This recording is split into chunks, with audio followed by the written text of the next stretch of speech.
Сәлем құрметті достар, бұл алдымыздағы 22-28 желтоқсан аралығына арналған апталық жұлдызнама. Әрбір күнге тоқталамыз, одан соң әрбір белгіге де қысқаша тоқталамын. Бұл осы жылдағы ең бір нақты және суық саналы ойлайтын апталардың бірі. Себебі қазір күн тауешкі белгісіне өтіп жатыр, ал тауешкі бізде ол сондай тұрақты, өте тәртіпті, нақты белгі. Сондықтан осы белгіге тән энергия, тән сондай атмосфера болады барлығымызда. Алдыңғы айлардағы мысалы сенімсіздік, шашырау, жаңағы қара айдың болған әсерлері немесе ретроградта болған Меркурий планетасының тудырған бүкіл шатасуларының бәрі қазір аяқталады. Тауешкінің энергиясы 20 қаңтарға дейін созылады, яғни бір ай. Және бұл 2026 жылға кірер алдындағы негізгі біздің сол фон, яғни көңіл күйімізді қазір көруге болады, немесе біздің дайындығымызды қазір көруге болады. Аптаның басты көрінісі ол жаңағы күннің тауешкі белгісіне өтуі, Марс планетасының сондай-ақ тауешкіде болуы. Бұл бізге барлығымызға күш, қысым көрсетеді, компромиссіз әрекеттер жасауға келеді. Венера планетасы сондай-ақ тауешкіде болады. Бұл тіпті махаббат, жаңағы махаббат сферасында, махаббат тақырыбында тіпті адамдар прагматизм көрсетеді. Яғни бұл Венера махаббат, сұлулықтың планетасы және ақшаның да планетасы негізі, иә. Ол егерде мысалы су немесе ауа белгісінде болғанда, ол бізге сондай романтикалық, кішкене ойламай жасайтын нәрселерді келтіретін еді. Ал бұл жерде тауешкіде бұл тіпті сондай қарым-қатынаста, махаббатта барлығын санаулы жасатқызады. Яғни бізге прагматистік, логикамен ойлап шешімдер қабылдайсыз, иә. Кішкене суық деп айтуға болады. Сондай-ақ бұл жерде түйіндер, яғни кармалық түйіндер, ескі қаржы, ескі жобаларды қайта құрылымдауға келеді. Бұл аптада негізі басты тақырып ол ақша, жүйе, яғни система, структура құру, барлығын жинау, барлығын тексеру, барлығында расчет деп айтады ғой, барлығы санаулы көзқараспен қараймыз барлық нәрселерге, жауапкершілік алуға қорықпайтын болады. Бірақ әрине бұл белгіге байланысты. Кейбір белгілер, қазір оны алда айтамын, кейбір белгілер мысалы жауапкершілікті алғысы келмейді, кейбірлері қорықпайды алуға.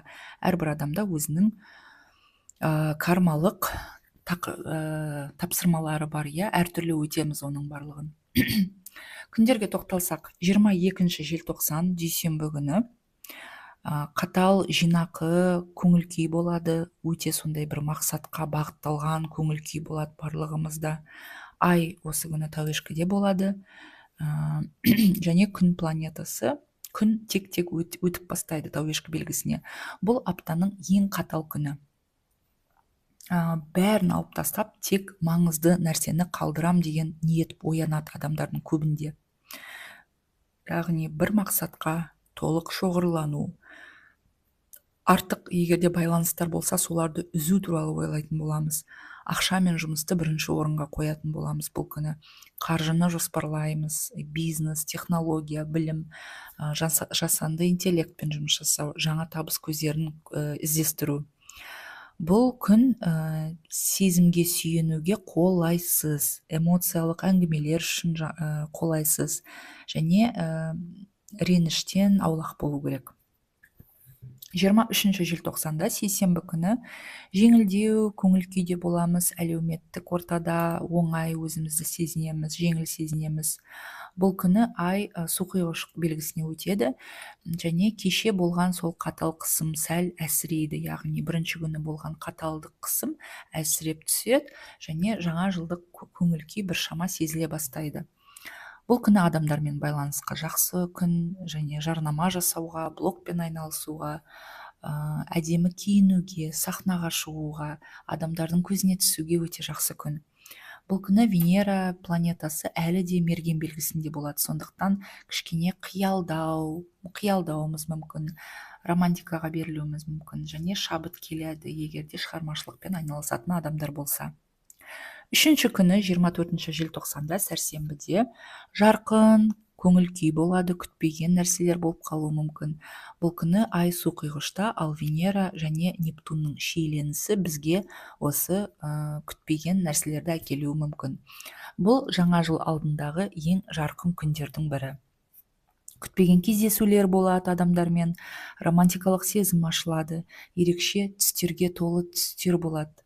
Яғни түстер арқылы түсімізде қандай да бір сигнал біреу көруі мүмкін. Және түнге қарай, үшінші күні түнге қарай ай мен уран планеталарының аспектісі күтпеген оқиғалар және тосын жаңалықтар әкеледі. 25 желтоқсанда бейсенбі күні көңіл күйіміз жұмсақ болады, сезімтал боламыз, себебі ай балықтар белгісіне өтеді бұл күні. Ал балықтар ол біздің ішкі дүние, рухани жағымыз, сезімталдықты қатты қозғайды, сондықтан бұл күні эмоция алдыңғы орынға шығады. Жақын адамдар, отбасы, жылы ортада болу өте маңызды бұл күні.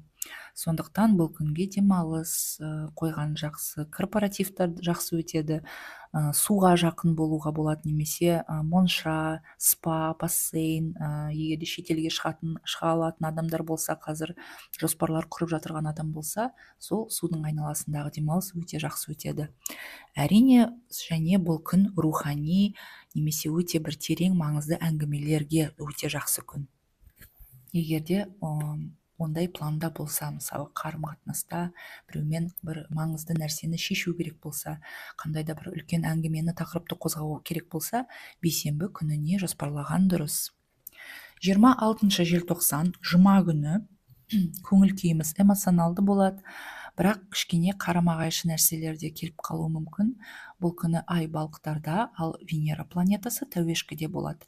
Бұл күні екі түрлі адамдар анық байқалады. Біріншісі қатал, нақты, суық, ал екіншісі сезімтал, нәзік, эмоциялық адамдардың бір-бірімен араларында түсініспеушіліктер орнауы мүмкін. Яғни біреулер өздерін өте қатты логикалық түрде жаңағы әрекет етіп сезінетін болса, басқаларымыз өте эмоционалды, сезімтал боламыз. Бұл күнге кеңес, ол кімнен не күтуге болатынын анықтауға болады. Яғни эмоция сұраған адамнан, мысалы, қаталдық күтпеңіз. Және бұл күні кешке Юпитердің әсері көбейеді. Бұл мол дастархан, бірақ артық жеуге абай болу керек. Мол дастарханда отырсаңыз да, себебі Юпитер бізде барлық нәрсені нығайтады.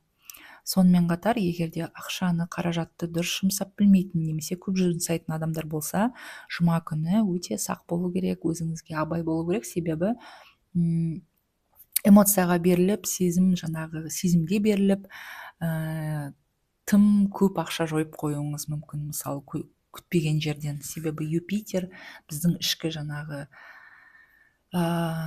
егерде адам өздігінен өте сондай, егерде өте жаны жомарт адамдар болса, қазір Юпитер сол жомарттығын одан әрі кеңейтеді, иә.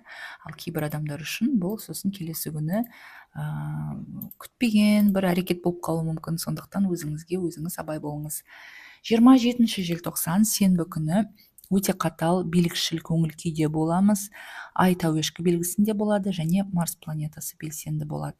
Бұл жаңа жылдық көңіл күй дерлік өшеді. Адамдарда бір бастарында нәтиже қайда деген сұрақ болуы мүмкін көп адамдарда, яғни жылдың соңы келіп жатыр деген сияқты. Бұл күні кейбір адамдар билікке ұмтылады, бұл кейбір адамдар өздерінің басына қысым көргендей болады, әртүрлі қақтығыстар болуы мүмкін, бірақ сонымен қатар өте өнімді жұмыста өтеді. Бұл сенбі күні негізі корпоративтер үшін қолайсыз күндердің бірі деп айтуға болады, себебі атмосфера жаңағы жұма күндікіндей болмайды. 28 желтоқсанда жексенбі күні көңіл күйіміз бақылау, тәртіпке жақын болады. Бұл нағыз күш моменті деп айтуға болады. Бұл күні қаржыны реттеуге жақсы күн. Ескі жобалар болса, соларды қайта құрымдылауға болады, немесе оларға қандай да бір өзгерістер енгізуге болады. және жексенбі күні 2026 жылға нақты жоспарлар жазсаңыз болады. Бұл күні жаңа жылға берік тірекпен кіру үшін берілген күн деп айтуға болады. Әрбір белгіге тоқталатын болсақ, тоқтылар үшін бұл карьера жаңағы мансап, табысқа тікелей әсер ететін шешуші кезең. Марс тәуешкі белгісінде болғандықтан сіз әдеттегі импульсивтілігіңізді шетке қойып, салқын ақылмен әрекет етуге мәжбүр боласыз. Сізге қысым көп түседі, бірақ дәл осы қысым арқылы сіз өсесіз.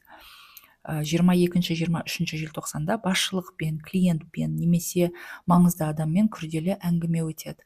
Ал 27-28 желтоқсанда жаңа жауапкершілік немесе табысты ұсыныс болады. Немесе сол ұсыныс табысты басыңызға жаңа жауапкершілік әкеледі деп айтуға болады. Жеке өміріңізде талап күшейеді, әлсіз байланыстар өздігінен үзіледі. Бұл аптада сізге тек нақты, сенімді адам ғана қалады өміріңізде. Өз орныңызды дәлелдеу, бедел жинауға мүмкіндіктер көп болады. Торпақтарға ақша мен тұрақтылықты бекітуге арналған апта. Тәуешкі энергиясы сізге өте үйлесімді әсер етеді. Себебі торпақта, тәуешкіде бұл жер белгісі, бикеш пен үшеуі қосқанда. Торпақтарда сіз ұзақ ойланған нәрсеңізді іске асырасыз, қазір немесе асыра аласыз, егерде ондай тақырып сіз үшін актуалды болса. 22-24 желтоқсан күндері қаржы жоспар, инвестиция жасауға жақсы күн, және келісім жасауға жақсы күн, келісімге отыруға. 27-28 желтоқсан күндері материалдық нәтижені жақсы, нақты сезетін боласыз. Сізге эмоция емес, сенімділік маңызды болады бұл аптада. Егер қарым-қатынаста болашақ жоқ екенін сезсеңіз, іштей қазір осы аптада шешім қабылдайтын боласыз. Және артық шаршау болуы мүмкін, сізде артық жүктеме болуы мүмкін. Бірақ ақша жағынан енді ақшаны көбейту, тұрақты негіз салуға мүмкіндіктер көп болады. Егіздер үшін бұл бос сөзден нақты іске көшу кезеңі. Сөйлесуді азайтып, есеп көбейту керек. 22-23 желтоқсан күндері қаржы, қарыз, салық, ортақ ақша тақырыбы көтеріледі. Бұл сізге ұнамауы мүмкін, бірақ өте қажет тақырып. 27-28 желтоқсанда бір мәселе түбегейлі шешіледі. Қарым-қатынаста жеңіл флирт қызықсыз болып қалады сізге, және терең шынайы әңгімелерге сұраныс артады. Жауапкершіліктен қашуыңыз мүмкін сіздер, егіздер, және психологиялық жағынан тазаруға ұмтыласыз. Мүмкін біреу терапияға бастап баратын болар. Шаяндар үшін бұл апта эмоция және қатал шындықтың қақтығысы болады. Сыртқы орта суық көрінуі мүмкін сіздерге. Жұмыс пен ақша бойынша сізде нақты нәтиже талап етіледі сізден. 22-24 желтоқсан аралығында серіктестік, келісімдер, заңды мәселелер шешуге болады.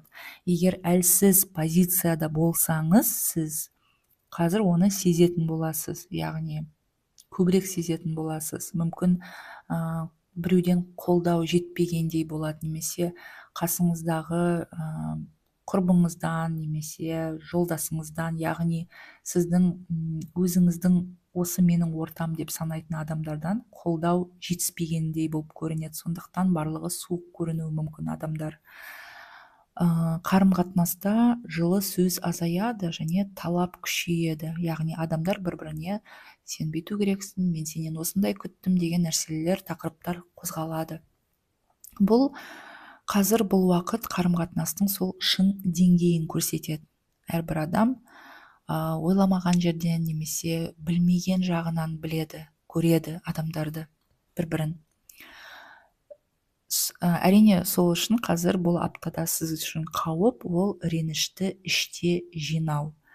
яғни ренішті іште жинамай, егер де реніш болса оны айту керек, жеткізу керек, ойыңызбен бөлісу керек. Және әрине жаңағы личные границы деп айтпақшы, шекара қойып үйрену керек, шекараңызды белгілеу керек, адамдарға қалай болады, қалай болмайды, өзіңізді қорғау керек болады осы аптада. Арыстандар үшін бұл билік, ықпал және бақылау кезеңі. Сізге үлкен бір жауапкершілік жүктелуі мүмкін басыңызға. 27-28 желтоқсанда мансапта, карьера, жұмыс жағынан бір маңызды қадам жасай аласыз. Ал қарым-қатынаста сізге кімнің кім екені қазір анық көрінеді. Әлсіз байланыстар болса, олардың бәрі қазір кетеді және өте араңызда, жаныңызда күшті ғана адамдар қалады. Сізде бұл аптада менмендіктің қаупі бар, сондықтан өзіңізді ол жағынан да қарау керек, және көшбасшылықты заңды түрде бекітетін мүмкіндіктер болады. Бикештер үшін бұл ең тиімді апталардың бірі. Жұмыс пен ақша жағынан сіз жүйе орнатып, бәрін қазір ретке келтіресіз. 22-24 желтоқсан күндері өте өнімді, продуктивті күндер, көп шаруа бітіруге болады. 27-28 желтоқсан күндері нақты нәтиже көретін күндер. Қарым-қатынаста сізге басқа адамдардың сенімі артады. Сөзіңізге, шешіміңізге салмақ беріледі. Бұл аптада сіздер, бикештер, өзіңізді тым қысып жіберуіңіз мүмкін, сондықтан демалысқа да уақыт бөлген дұрыс. Және сізге жұмыс бойынша немесе бизнес, егерде кәсіппен айналысаңыз, кәсіп бойынша ұзақ мерзімді табыс әкелетін қазір ұсыныстар келеді. Таразылар үшін бұл нақты шешім қабылдауға мәжбүрлейтін апта. Үй, мүлік, отбасыға байланысты шығындар өте көп болады. 27-28 желтоқсанда барлығын отырып, жазып, санап, құрылымдау керек, яғни структура немесе система, қайда не жұмсалып жатыр, не жасалып жатыр, барлығын санаған дұрыс. Себебі кейбір нәрселер сіздің білмей жүрген, мысал қандай да бір шығындар болуы мүмкін. Егерге қағазға түсіріп барлығын қарайтын болсаңыз, қай жерде қандай да бір, мысалы, оптимизация жасауға болатынын көретін боласыз. Қарым-қатынаста бос романтикадан гөрі нақты қадам керек екенін қазір түсінетін боласыз. Немесе сіз біреуден нақты қадам, мысалы, күтіп жүрсіз. Және бұл аптада сізде шешімсіздік немесе шешім бір таба алмайтындай сезімдер болуы мүмкін. Сондықтан барлық сфераңызда өміріңіздің тұрақтылықты орнатуға тырысыңыз. Саршаяндар бұл ақылмен ғана жеңетін апта сіз үшін. Сіз стратегиямен әрекет етесіз. Ақшада ұзақ ойнау тактикасы ғана жеңеді. Манипуляциялар сізбен бұл аптада өтпейді, тек шындық қана анықталады. Және сіз үшін қауіп ол қаталдықты асыра пайдалану шығар. Сол жағын кішкене бақылау керек болады. Ал берілетін мүмкіндіктер бұл билікті ақылмен алу. Егерде карьерист болсаңыз, немесе қандай да сферада болғанда да, қазір барлығын ақылмен жеңесіз. Адамды да, жұмысты да. Мергендер үшін бұл кішкене армандауды азайтып, реализмге көшетін уақыт. Жұмыс пен ақша бойынша қазір сізде қиялдар азаяды және есеп көбейеді. Бұл сіз үшін өте пайдалы. Себебі келесі жылға қазір жоспар құрғанда, осы жылдағы дұрыс жасалмаған шешімдеріңіздің барлығын түсінетін боласыз. Есеп көбейген дұрыс болады сіз үшін. Себебі осы жылдан сіз көптеген жақсы өзіңізге сабақтар алып шығасыз. Және қазір жаңа жылға жоспарлар жазатын болсаңыз, осы жаңағы көрген сабақтарды көре отыра жоспарларыңызға әртүрлі өзгерістер енгізуге болады. Қарым-қатынаста жеңіл уәделер жұмыс істемейді, сондықтан біреудің де уәделеріне сенбеңіз, және өзіңіз де біреулерге бос жерде уәде бермеуге тырысыңыз. Сіз үшін бұл аптаның қаупі ол жауапкершіліктен қашу. Себебі қазір сіз үшін жауапкершіліктен қашуға болмайды. себебі жауапкершілік арқылы табысыңыз өседі. Сондықтан егер де қандай да бір үстіңізге жаңа жұмыс келіп тұрған болса, қазір өзіңізге сену керек, мен оны алып шыға аламын дегендей. Себебі қолыңыздан келеді, жұлдыздардың барлығы сізді қолдайды. Бірақ егер де сіз ол жауапкершіліктен қашатын болсаңыз, қандай да бір алдыңызға келіп тұрған мүмкіндіктен қазір мүмкіндікті жоғалтуыңыз мүмкін. Және нақты табыстар келеді бұл аптада. Осы егерде жазда қандай да бір жобалар жасаған болсаңыз, қазір көптен бері қалып қойған, бірақ кезінде кезінде жасалған жұмыстың қазір табысын көруіңіз мүмкін осы аптада. Тауешкілер әрине бұл сіздің абсолютті 100% сіздің аптаңыз. Сіз барлығын қазір басқарасыз, барлық жерде шешім қабылдайсыз, адамдардың барлығы өзіңізге қарайтын болады. 27-28 желтоқсан күндері сіз сахнада болсаңыз өте жақсы өтеді, немесе презентация жасасаңыз жақсы өтеді. Не болғанда тіпті үйде отырған адам болсаңыз да, қазір барлық айналадағы отбасыңыз жиналып, барлығы сізге құрмет көрсетеді, сізді тыңдайды, яғни сіз жұлдыз боласыз деп айтуға болады әрбір сферада. Яғни қарым-қатынаста көп адамдар сізді тыңдайтын болады қазір. Бірақ сіз үшін бір кеңес, ол өте көп қаталдық көрсетпеңіз адамдарға, себебі адамдар сізден кішкене жылулықты да күтеді, немесе сізді қатты құрметтегеннен адамдар сізден қолдау күтуі мүмкін. Сондықтан қатты қатал болмаңыз. Және 2026 жылы қазір мықты өте старт жасайтын уақыт, сондықтан барлық жаңа жоспарларды қазір жаза бастасаңыз болады. Су қиғыштар үшін бұл аптада еркіндік шектеледі, бірақ бұның бәрі нәтиже көру үшін.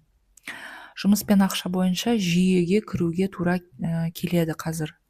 Яғни анда-мында шашылмау керек, қазір барлығын жинақталу керек, жазу керек, көру керек, санау керек деген сияқты. Ал қарым-қатынаста сізде сол еркіндік шектелген соң болсын, бір жалғыздық сезімі болуы мүмкін, бірақ ойыңызда болсын, бұның бәрі тек өте осындай бір апта, бір 10 күн созылатын ғана құбылыс, оның ар жағында барлығы реттеледі.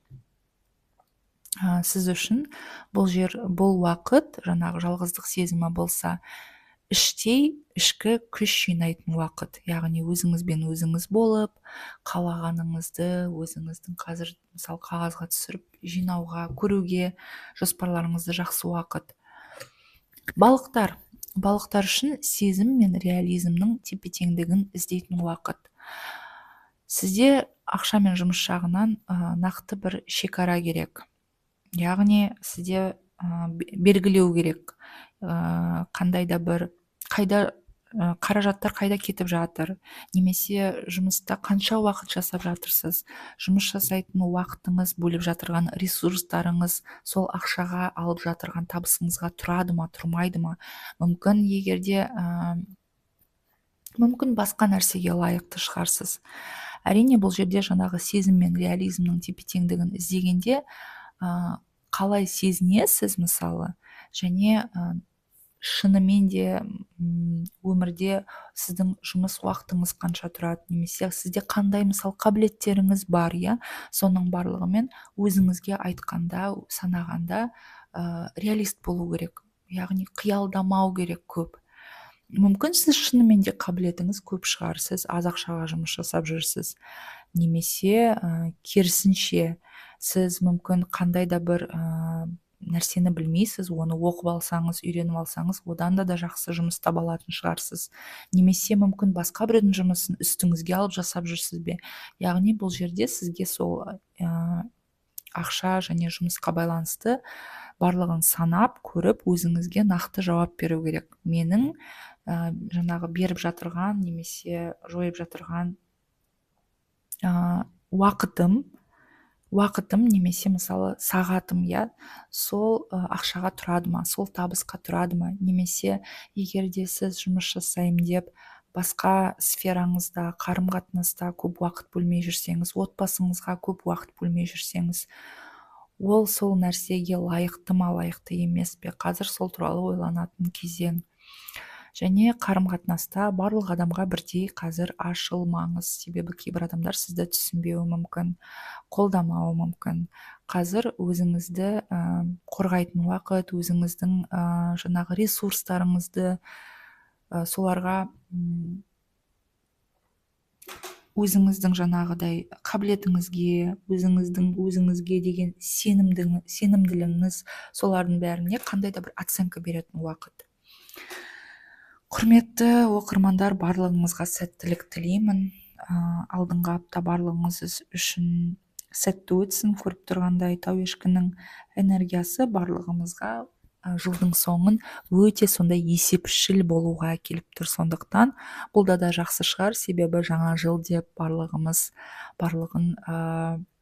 шашыраңқы болмай ойларымызда, жылдың соңында жылды нәтижелеп 2026-ға дұрыстап дайындалуға да бізге осылай жұлдыздар бізді әкеліп итермелеп тұрған шығар. Барлығыңызға сәттілік тілеймін. Арнаға жазылыңыз. Алдағы жұлдызнамаларда кездескенше.